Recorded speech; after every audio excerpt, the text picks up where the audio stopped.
Alabama football super active in the transfer portal.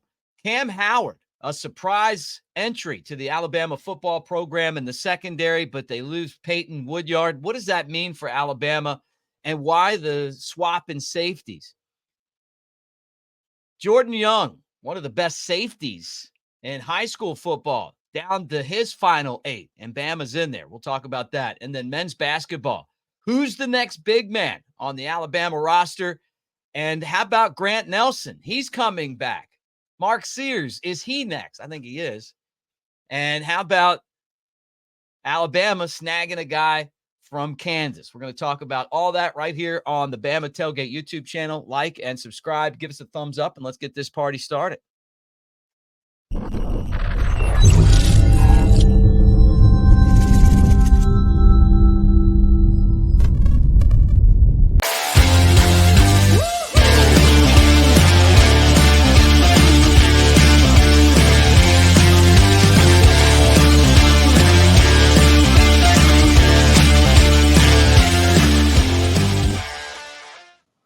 What do you say, everybody? There he is, big sexy Elmo. I'm Mick Gillispie. Great to see you guys at Broadcaster Mick on the socials, at Brett Elmore Show.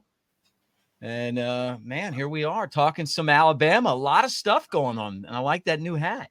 Thank you very much. A lot of stuff going on. A Tuesday, final day of the month. So things heating up as far as football and basketball is concerned. Yeah, Kam Howard, defensive back, safety, commits from Charlotte, couple interceptions, 21 solo tackles.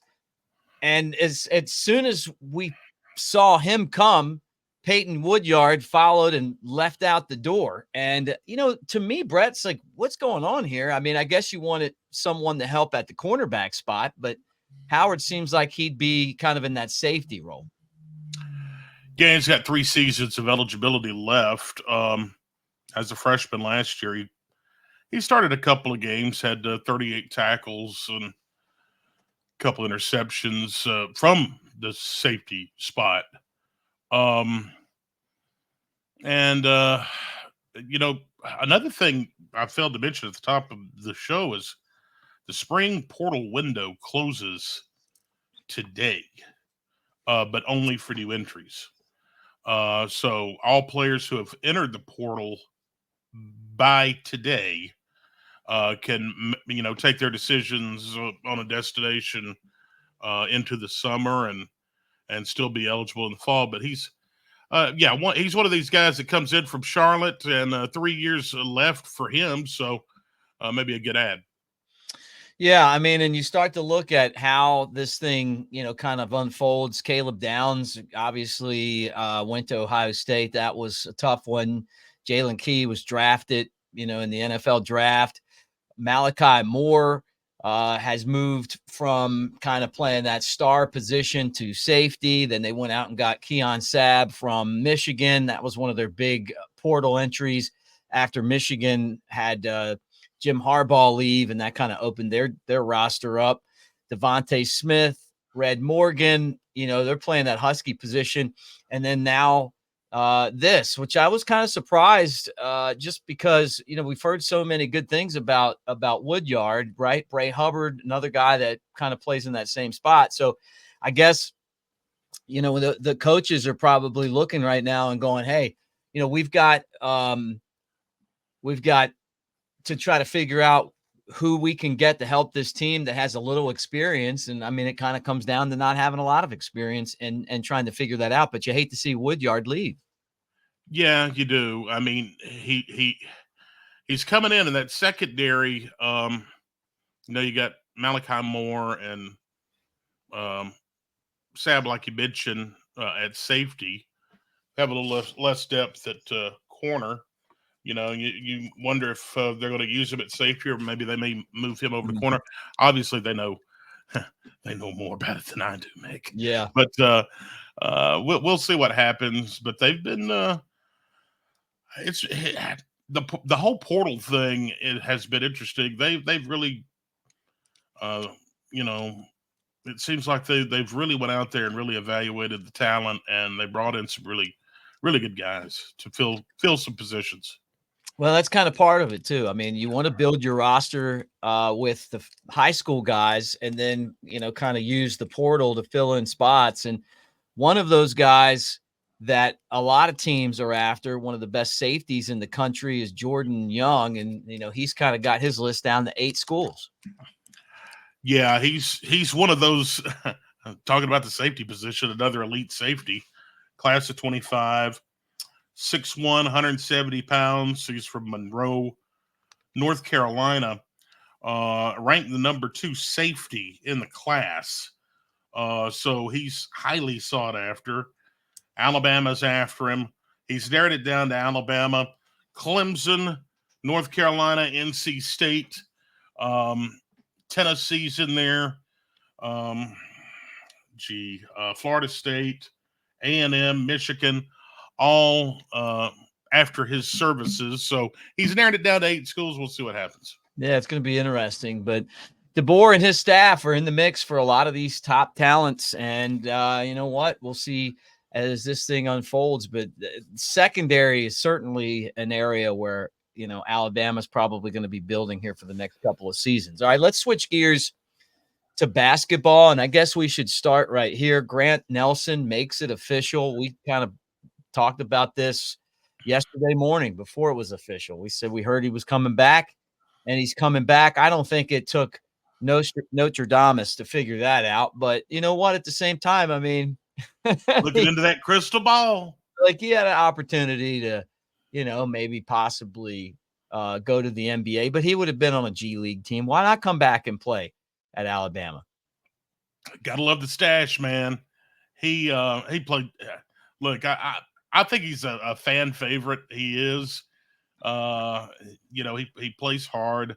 He's another one of those cogs, coming back from that team that's Mick, I'm telling you, all this stuff happening with basketball. And, I don't think I've ever, I don't ever remember basketball being so hot in late April, early May, when we're still talking about them since the end of the season. It seems like that's never happened. This is if all the pieces to the puzzle fall in place like we think it's going to, this is going to be a stacked team, a stacked roster, and this is going to be a team that's going to go possibly back to the Final Four. Yeah, that's their goal. I mean, yeah. and Nate Oats is talking national championship, and if he gets this guy to come back, Mark Sears, I don't know what the timeline is, but I think that there is a very, very good possibility that this happens sooner than later. And then once you get Sears with all of this talent that Alabama is amassing around Oats, it's going to be, really, Alabama's going to go into the season as probably the number 1 team in the country. Not that matters. You still got to gel. You still got to play with the right basketball. You want to see a team that maybe plays a lot better defensively. Yeah. But to lose all of those pieces and to get better really is amazing. But it's just kind of what they've been able to do. And here's kind of the next thing is who is going to be the center. And that was an area that Alabama didn't have covered last year, right? So we kept thinking it was going to be Amari, the transfer from Rutgers. But all of a sudden, out of nowhere, here comes Kentucky's center, Ugonna Onyenso. And it's like, I hope I said that right, but pretty close. The 6'11", 225-pounder, you watch his videos, and on three, he's telling us that he's coming. So that's probably, they're probably working out the details right now, but this guy's got a highlight reel that's unbelievable. Oh, Yenso's 7 foot. Give him that inch. Give him that inch. It depends where you look. Right. He's 7 foot. Give him the inch. I like that 7 foot a whole lot better. This guy's a monster. Yeah. Look, I've talked about it several times. Got to have that rim racker, man. You got to have that guy that just is going to knock you around in the paint, gets up there and cleans the boards. Both of these guys, I think, are capable of doing that. It is a great problem to have. You have like one spot left. Who's going to get it, Yeah. Onyenso, just by looking at some of his stats and some of the video of this guy. 7 foot, 247 pounds. This guy's a man. He's from Nigeria. He's a sophomore. The playing time was limited the past 2 seasons at Kentucky. This year he got a little bit more playing time, but very limited. So you mean to tell me we've got a guy that, and we'll talk about this here in a second, you got a guy that's flipped from Kansas, and we have a guy that's transferring from Kentucky. The Blue Bloods are coming to Bama now. Yeah. And this guy, like you mentioned, is kind of a lot of folks think he's a lock. Yeah, they're saying, so let's just go ahead and put him in. And then I'm guessing that if he comes in, then Omoruyi, you wouldn't have a spot for him. Who knows? Maybe somebody else transfers out. And then this guy right here, you were just talking about him, from Mobile, spent his last year of high school and boarding school playing basketball. He is a super talent, was going to Kansas. And then, I don't know, maybe when they took Rylan Griffin from us, we decided to go after Labaron, say it, Philon? Fionn. Yeah, Fionn. Amazing videos. Yeah, some great videos. He won Mr. Basketball here in Alabama. 2-time 7A Player of the Year. Of course, in Alabama, 7A's highest classification down at Baker in Mobile, right around where you're from, Mick. But, this guy, he scored over 2,300 points before he transferred to Link Academy up in Missouri. I don't know how much he totaled out with, but this is, the recruiting class itself is now second behind Duke.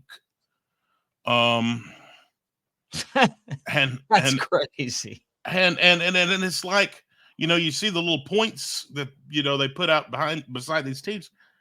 They're just so close to being the number 1 recruiting class in the country. I know. Man, I'm telling you, this is it's an exciting time to be a Crimson Tide fan. We've always had our football to look forward to. Basketball is up at that level now where we're talking banners, baby. Bring us banners. I know. Got one. And you know what?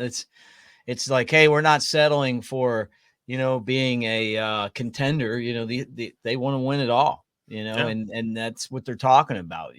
When Nate Oats was at the floor Bama for the mullet toss, he said that, hey, we both want to be playing for national championships. Yeah. At Alabama. And then you got to go out and get the talent. And they've done that.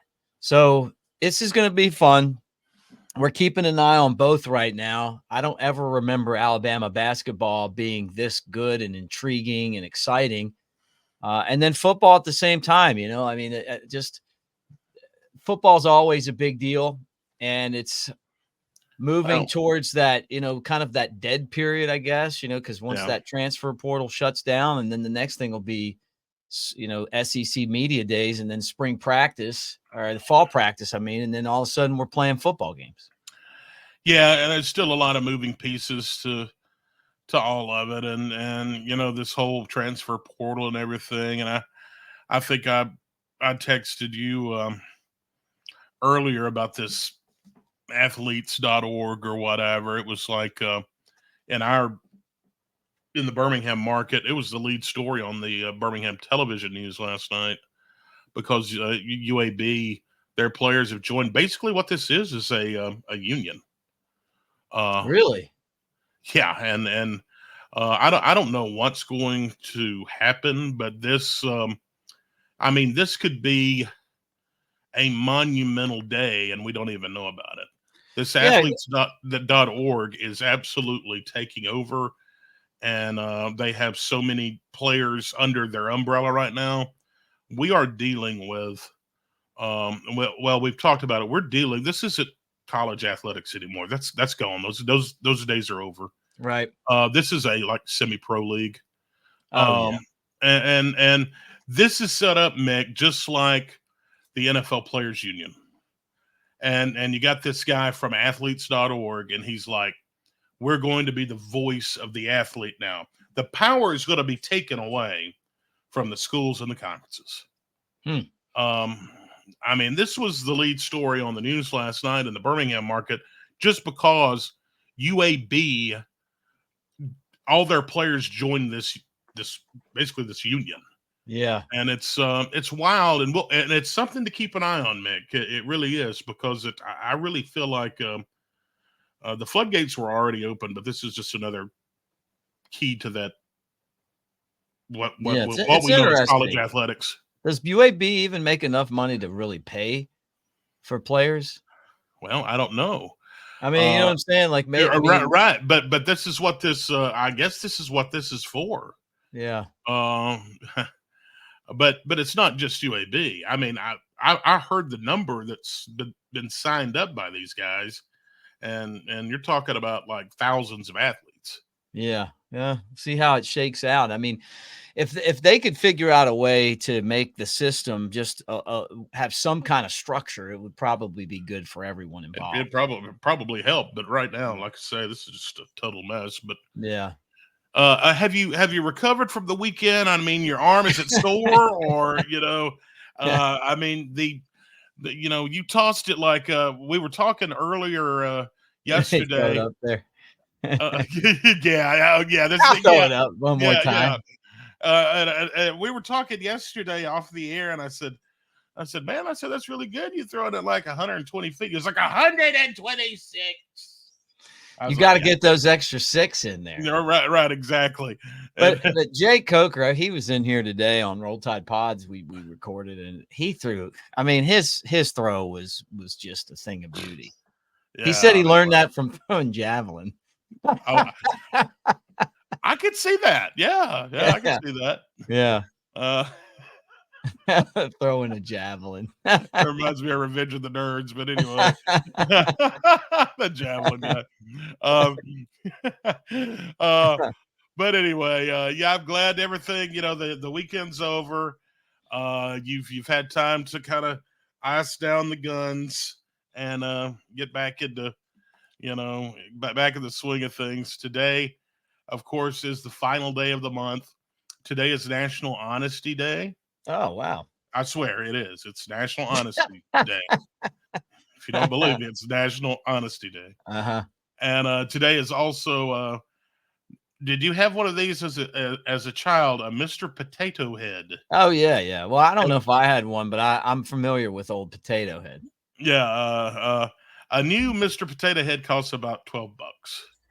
Are they still? I mean, I bet no one even wants to play with those things anymore. Well, maybe little kids, you can probably do that on an iPad now. Yeah, isn't that sucks? The big lips and they could have a pipe and they had all kinds of kind of eyes and stuff and ears. Well, so a new Mr. Potato Head's $12. So with inflation, it's probably cheaper than buying an actual potato. Yeah, you just can't eat it. Yeah, you just can't. You just can't eat it. But and today is also the end of Stress Awareness Month. Yeah. So anyway, yeah, awesome, man. Well, guys, we will pop on if something breaks, but this is what we're expecting or is in the works, and just kind of the way that everything's going. It's exciting times right now for Nate Oats and his basketball team. So thanks for hanging out with us. Like and subscribe. And don't forget to check out Brett every morning on WJLX Radio in Jasper, the Brett Elmore Show.